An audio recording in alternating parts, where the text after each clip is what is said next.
Assalamualaikum warahmatullahi wabarakatuh. Perkenalkan, nama saya Lalu Rifki Trikurnia, kelas di semester 2, Prodi Pendidikan Bahasa Inggris, Fakultas Keguruan dan Ilmu Pendidikan. Kali ini saya akan menyampaikan keteladanan nilai-nilai Pancasila pada era new normal. Di sini saya telah mendapatkan keteladanan Pancasila pada era new normal di website kompas.com. Oke, saya akan membacakannya. Oke, di sini dikatakan Pancasila dalam rumusan sila-silanya telah memberikan nilai-nilai yang mendasar terkait konsep Tuhan, alam, dan manusia secara utuh dan komprehensif. Pada sila pertama dikatakan ketuhanan yang Maha Esa mengandung makna adanya keyakinan akan keberadaan Tuhan yang Maha Esa yang telah menciptakan alam semesta beserta isinya. Melalui kejadian pandemi corona, kita tersadarkan adanya sebuah relasi antara Tuhan yang Maha Esa, manusia, dan alam semesta.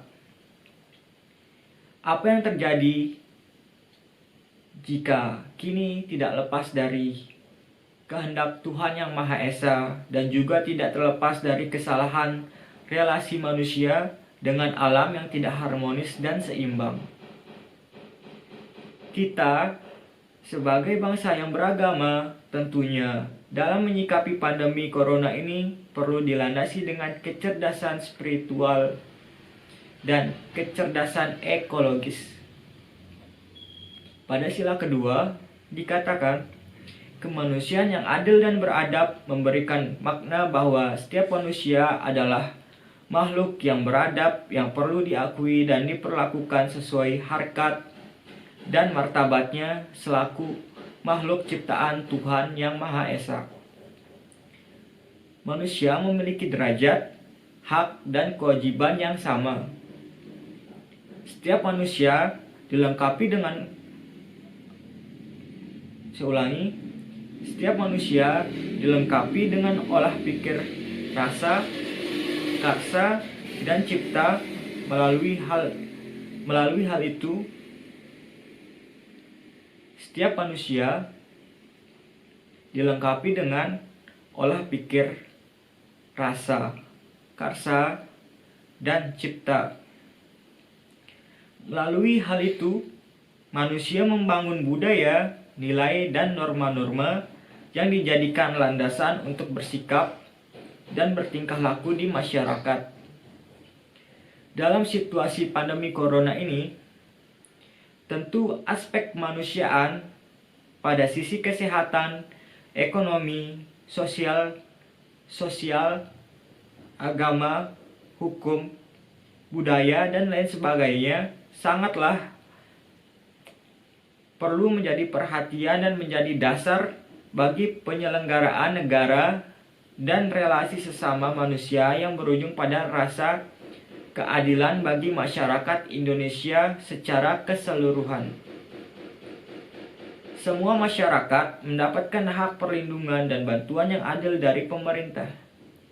Di sisi lain, masyarakat Indonesia pun memiliki kewajiban untuk patuh dan taat terhadap ketentuan hukum dan kebijakan yang telah dikeluarkan oleh pemerintah dalam menanggulangi pandemi corona ini.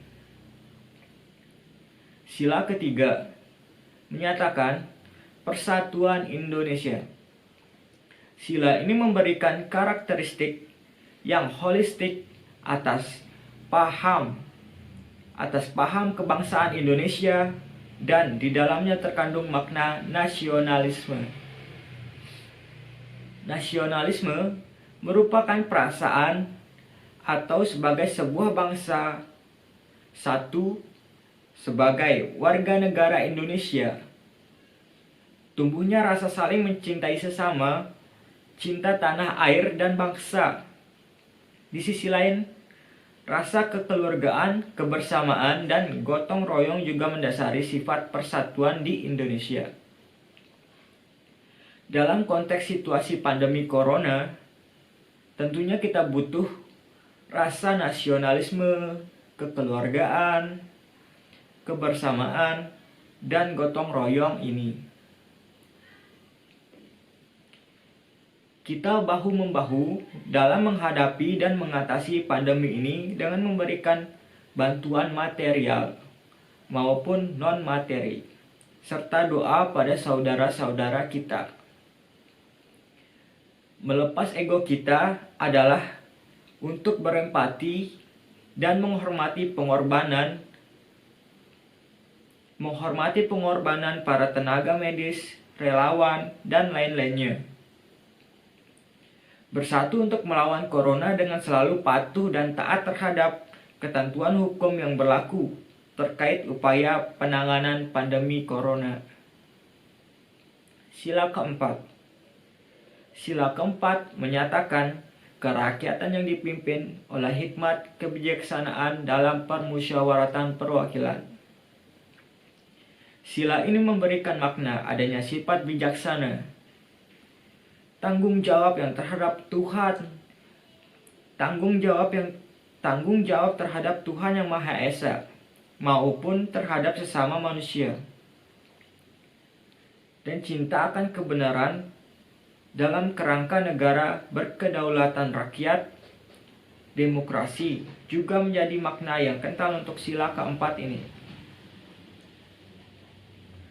Mengusung sila keempat ini, tentu makna demokrasi ada dalam upaya penanganan pandemi corona ini, di mana tidak hanya pemerintah saja yang harus berperan tetapi peran masyarakat pun menjadi unsur yang penting. Setiap putusan yang telah diambil oleh pemerintah tentunya hasil dari upaya musyawarah dan kesepakatan bersama musyawarah dan kesepakatan bersama yang selanjutnya dilaksanakan dalam tindakan bersama demi kepentingan bangsa ini. Sila kelima. Keadilan sosial bagi seluruh rakyat Indonesia. Sila kelima ini menyiratkan keadilan yang berlaku bagi seluruh kehidupan bangsa Indonesia. Tentu keadilan yang dimaksud adalah keadilan yang berdasarkan ketuhanan yang Maha Esa. Dalam konteks ini, sikap adil kepada sesama, menghormati hak orang lain, sifat saling menolong dan menghargai sesama, dan melakukan pekerjaan yang membantu untuk kepentingan bersama. Oke, dapat saya simpulkan bahwa Pancasila adalah sifat universal. Dimanapun dia berada, pasti norma-norma di dalamnya akan bisa berlaku. Hanya itu saja yang dapat saya sampaikan. Kurang lebihnya mohon maaf. Wassalamualaikum warahmatullahi wabarakatuh.